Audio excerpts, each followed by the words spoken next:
Baik, selamat pagi. Pada kesempatan yang diberikan di pagi hari ini, saya akan mempresentasikan mengenai materi memberikan bantuan hidup dasar. Salah satunya adalah pemberian hands-only CPR pada pasien yang tidak sadar. Sebelum memulai, izinkan saya untuk memperkenalkan diri. Perkenalkan, nama saya Putu Pratasyanti Laksmi, dokter muda sastra anestesi periode 4 sampai 17 Mei 2020. Yang pertama-tama, apa sih hands-only CPR itu? Mengingat yang kita ketahui apabila ada pasien yang tidak sadar, kita tentunya akan memberikan bantuan kompresi. Tapi bantuan kompresi yang dikenal oleh orang awam itu adalah CPR, atau yang dikenal dengan memberikan bantuan kompresi jantung yang disertai dengan pemberian bantuan nafas. Hands-only CPR ini konsepnya sama dengan CPR, cuman bedanya hands-only CPR itu kita hanya memberikan bantuan berupa kompresi jantung luar tanpa memberikan bantuan nafas. Yang dimana metode hands-only CPR ini bisa dilakukan oleh banyak orang, sekalipun orang tersebut bukanlah orang yang profesional di bidang medis. Orang awam pun bisa melakukannya tanpa mesti takut adanya risiko penularan infeksi. Karena kan pada hands-only CPR ini tidak ada anggota tubuh atau anggota mukosa tubuh yang bersentuhan. Kita hanya memberikan bantuan kompresi dari luar saja.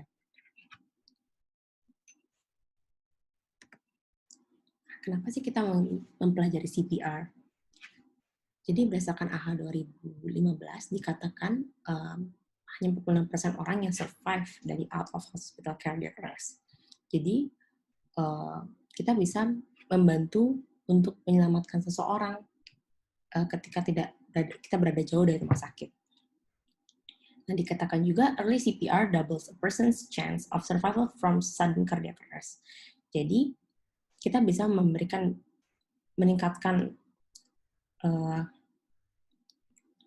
kualitas kehidupan dari seseorang dengan memberikan bantuan CPR lebih awal. Karena early CPR can help prevent brain damage. Memberikan bantuan kompresi berarti kita bisa membantu melancarkan sirkulasi ke otak sehingga kita bisa mencegah kematian otak.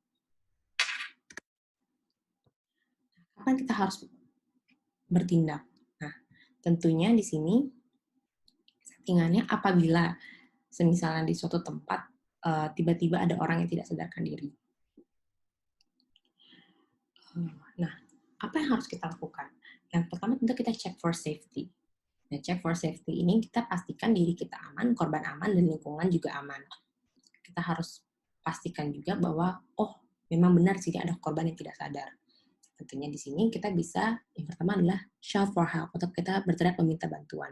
Sehingga akan terjadi recognition dari lingkungan sekitar bahwa memang di sini loh ada korban. Jadi orang-orang tuh bisa tahu kalau misalnya di sini ada orang yang tidak sadar dan kita mencoba untuk menolong. Kemudian kita harus di shout for help itu kita tidak lupa juga harus menghubungi nomor telepon emergency atau nomor telepon darurat. Apabila di sekitar Anda ada orang, Anda bisa meminta tolong bantuan orang untuk menelpon 118 atau nomor telepon ambulans. Dan bisa Anda sendiri, Anda bisa menelpon ambulans terlebih dahulu. Kemudian ada yang namanya no-go assessment. Apa sih no-go assessment ini? Ini adalah pertimbangan kapan kita mulai bertindak. Yang pertama, dari no yang pertama, kita pastikan consciousness dari korban itu sendiri. Apakah benar korban tidak sadar?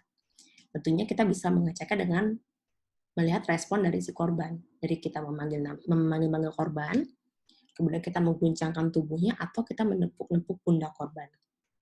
Apabila memang korban tidak ada respon, berarti kita pastikan bahwa korban tidak sadar. Kemudian yang kedua ada breathing normally. Kita pastikan apakah korban memang benar tidak bernafas. Dan apabila misalnya pasien tidak bisa berbicara atau tidak bisa mengeluarkan suara sama sekali, berarti kita pastikan korban memang tidak bernafas. Setelah kita memulai langkah go yang ketiga, yaitu kita segera melakukan CPR. Nah, konsep pemberian kompresi jantung sesuai dengan rekomendasi AHA 2015 adalah kita memberikan kecepatan kompresi yang cepat dan dalam di tengah-tengah dada. Dari rekomendasi AHA sendiri ada 2 langkah yang bisa dilakukan apabila temukan pasien yang tidak sadar atau korban yang tidak sadar sebelum melakukan kompresi. Itu yang pertama adalah kita call for help, kita meminta tolong bantuan orang di sekitar, atau kita segera menelpon nomor telepon emergency, nomor telepon darurat, dan yang kedua kita segera memberikan kompresi yang cepat dan dalam di tengah-tengah. Nah, bagaimana sih konsep memberikan kompresi? Nah, sesuai dengan rekomendasi AHA 2015, kita memberikan kompresi secara cepat dan dalam di tengah-tengah dada, di mana kedalaman kompresi itu 5-6 cm, dan di antara tiap kompresi kita membiarkan dada recoil atau dada mengembang sepenuhnya, dengan kecepatan kompresi 1-120 kali per menit. Ada lagu yang bisa digunakan untuk menggunakan kompresi dengan ketukan yang sama, yaitu lagu Stay Alive. Dan ada banyak lagu lagi yang lainnya. Kemudian ketika kita memberikan kompresi, sebenarnya tidak luput juga dari resiko apakah kita mungkin melukai korban. Tentunya ada beberapa resiko. Salah satunya adalah kita bisa mematahkan tusuk korban. Tapi jangan dikhawatirkan, sekalipun ada resiko demikian, kita tetap harus memberikan bantuan kompresi. Nah, ada beberapa konsep yang harus diingat. Posisi penolong ketika memberikan bantuan kompresi dada. Yang pertama adalah posisi tangan, di mana posisi kedua tangan kita letakkan di tengah-tengah dada pasien, atau di tengah-tengah dada korban. Kalau dulu mungkin ada 2 cm di atas proses sipoideus, tapi apabila kita memberikan pengetahuan kepada orang awam, kita bisa katakan berada di tengah-tengah dada korban di antara 2 puting susu. Kita bisa menggunakan tangan yang dominan sebagai tangan yang di bawah, dan yang di atasnya mengunci adalah tangan kiri. Nah, kemudian posisi tubuh. Posisi tubuh penolong, dia harus berlutut di samping korban. Dengan posisi lutut dan bahu itu sejajar di atas dada korban, tapi tidak boleh bertumpu pada dada korban. Kemudian yang ketiga, konsep kompresi itu sendiri, yaitu push hard dan push fast. Jadi kita memberikan kompresi secara cepat dan dalam. Setidaknya setiap kompresi itu dia harus sedalam 5-6 cm dengan kecepatan kompresi 100-120 kali per menit, dan di antara tiap kompresi kita membiarkan dada untuk mengembang sepenuhnya. Nah, kira-kira sampai kapan sih kita harus memberikan bantuan CPR? Sampai kapan sih kita harus memberikan kompresi?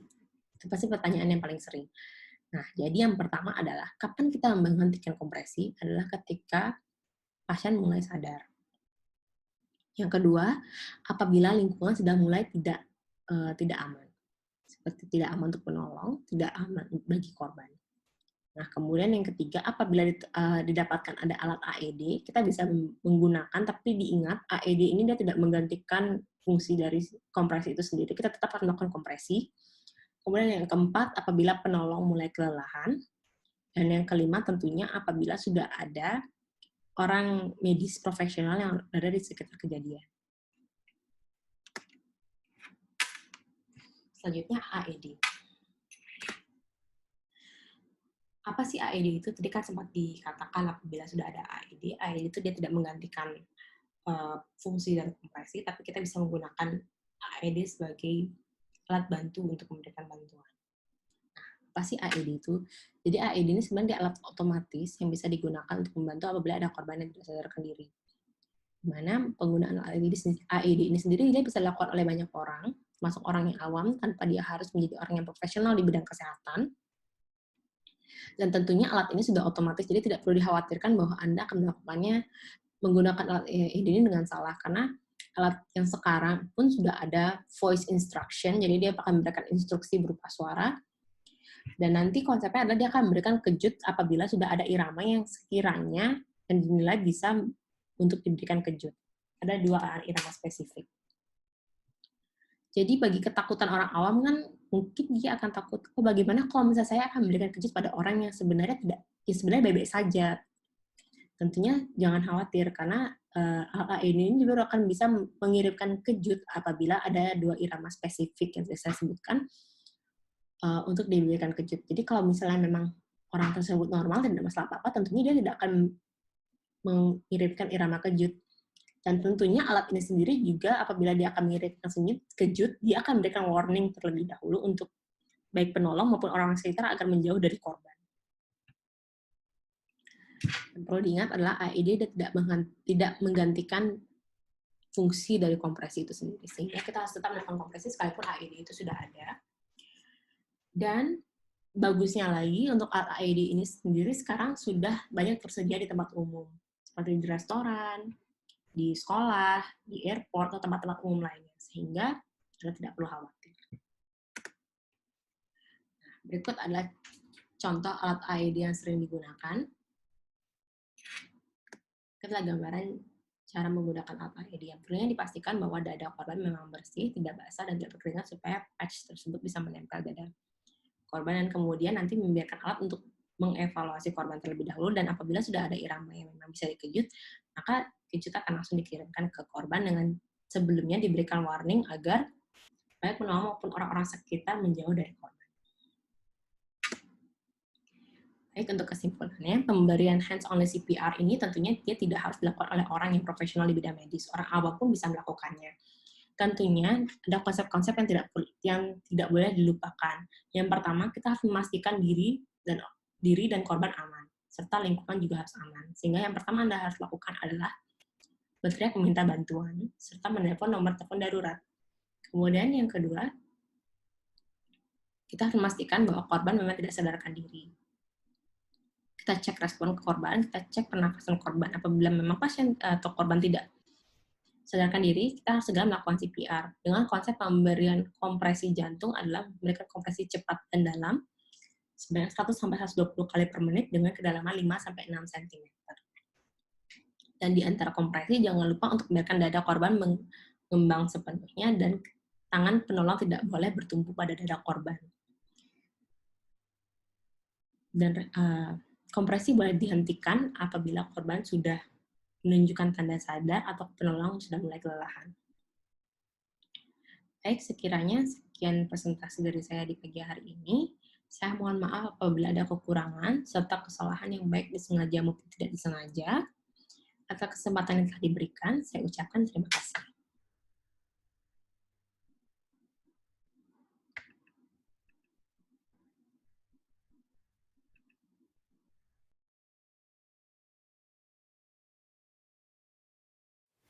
Jadi, ketika di lingkungan kita terdapat ada korban yang tidak sadar, tentunya kita harus segera menolong. Jadi yang pertama kita pastikan adalah kita memastikan diri kita serta korban juga lingkungan aman. Yang kedua, kita berteriak untuk meminta bantuan. Tolong! Kemudian apabila sudah ada kedatangan penolong, kita meminta penolong untuk segera menelpon ambulans. Halo, ambulans. Nah, kemudian sekarang yang pertama kita lakukan adalah kita pastikan bahwa memang korban tidak sadar. Kemudian yang kita lakukan adalah kita mengecek respon korban. Pak, bangun Pak. Dengan cara memanggil, menggoyangkan tubuh, atau menepuk-nepuk bahu. Bila korban memang tidak sadar, kemudian kita pastikan apakah korban bernafas atau tidak. Apabila tidak ada gerakan dada, serta tidak ada suara nafas, maka kita pastikan bahwa korban tidak bernafas. Saat itulah kita harus segera melakukan CPR. Pertama kita melakukan CPR adalah kita berada di sebelah kanan pasien dengan posisi berlutut di samping korban.